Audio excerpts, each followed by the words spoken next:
What is going on, guys? Randy back again here with another episode of Trade of the Week. And this is the final episode. Yes, you heard it right. This is the final episode, guys. I'm actually going to be away um, from YouTube until a major update because I'm working on a lot of stuff and I will not be as consistent as I was with these videos because I'm really working on things are really taking off and I'm really working on things for you. So when I come back, it's going to be major updates, and it's just going to be crazy and very much explosive. And thank you guys for all sticking with me on these on this Trade of the Week series. So with the final episode, we're actually going to be looking at gold. Okay, gold for last week. Okay, we can clearly see that gold has been on a downtrend for the past 4 weeks. Okay, for like a month. So this week, so obviously, like last week, I was not looking for no buys. I was looking for sales. Although we are also like, if we look at like the daily, we we were somewhere around this area. Okay, it was a potential area for U-turn, but seeing that the market is still in the seller structure, I cannot really be looking for buys. Although like the uptrend telling me that we are in a buy. Okay, so now let's look at gold. Okay, let's go to the H1 time frame. You can see here that on Wednesday, we were going down. On Wednesday, we had this breaker structure right here. Okay, we had that breaker structure there, and then we had this order block right there. Okay, we had that order block right there, and also just under it, we had a fair value gap like that.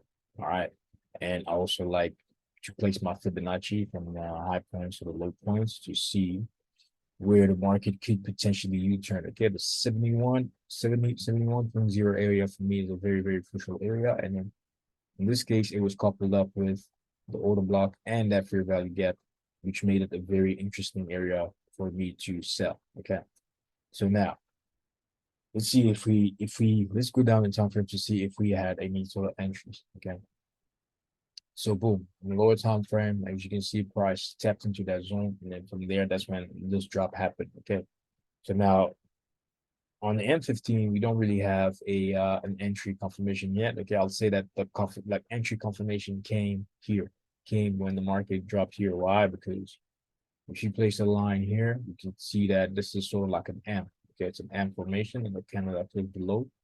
If you had to sell here, it's not really ideal because that would be your stop loss, 83 pips, and then this would be your target. It's not really like risk to reward wise, it's not the best setup. Okay, so now what do we do? We jump down in time frame. Okay, we go down in time frame. Let's go to the M5 to see what happened.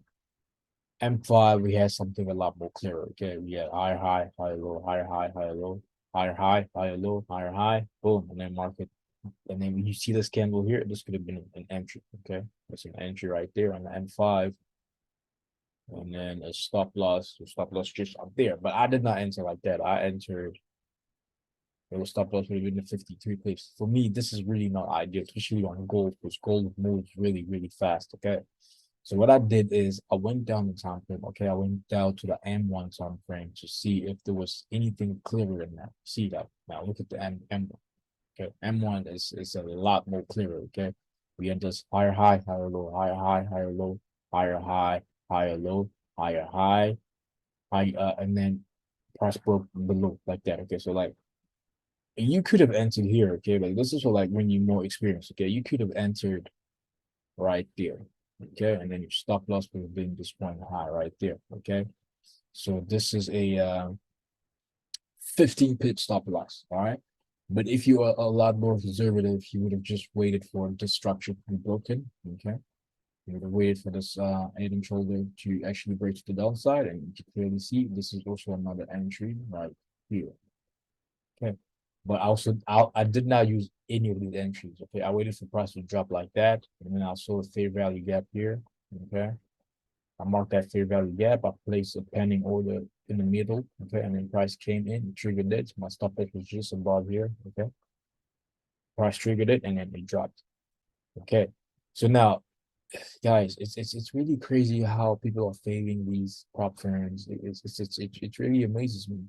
If you enter here, right, that's a 15 pip stop loss. Okay, 15 pips. Okay, 15 pips stop loss. So let me get a calculator out first. Say you buy like a $5,000 challenge. Okay, like with 5,000 with a $5,000 challenge, I would advise you to reach 0.5% per position. Okay, so 0.5% of 5,000 is what? Is $25. Okay, if you take $25, you divide that by 15. Okay, it gives you 1.6. So 1.6 is basically the how much you will be making per pip. Okay, so you're gonna be making 1.6 dollar per pip.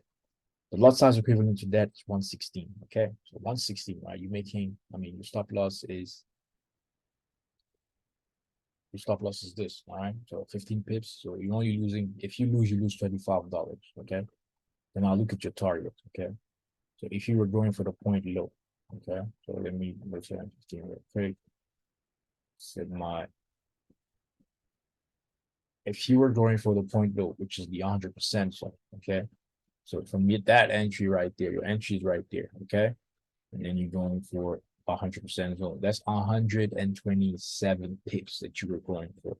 Okay, so you time that 1.6 times 127 pips. That's $211 that you would have made on just this one trade alone. Now remember, most prop firms now are actually they want you to make 8% of 8% of the account, and then on phase one, and then 5% on phase two. So like on phase one already, this is already 4%. Okay, this is already 4%. We just this one trade. It's already it's already 4%, and by risking 0.5%. So say you were risking 1% in this trade, you would have passed your challenge with just this one trade.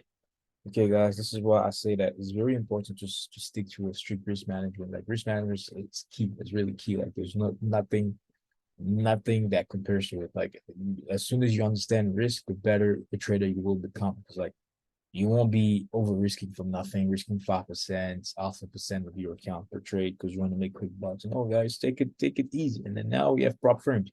Like with these prop firms, you can like buy a $100,000 challenge, $200,000 challenge. Say you have a $200,000 account. Like with a trade like this, you're making 5%, 6%, depends on how much you're risking.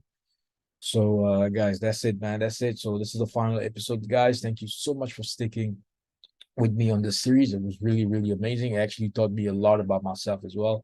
Well, I'm still going to be doing these things for myself, like with the review and everything, but I'm not really going to be uploading them on YouTube anymore until I have a major update, and that's coming pretty soon.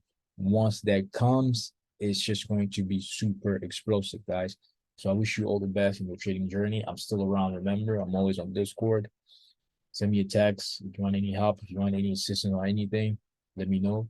And it's really, really been a pleasure. I'm not going away. I'm still here, but I'm only going to post. Like remember this, I'm only going to post when there's a major update, and that's coming pretty soon, guys. So just stay tuned on that. And Randy signing out, guys. Let's go.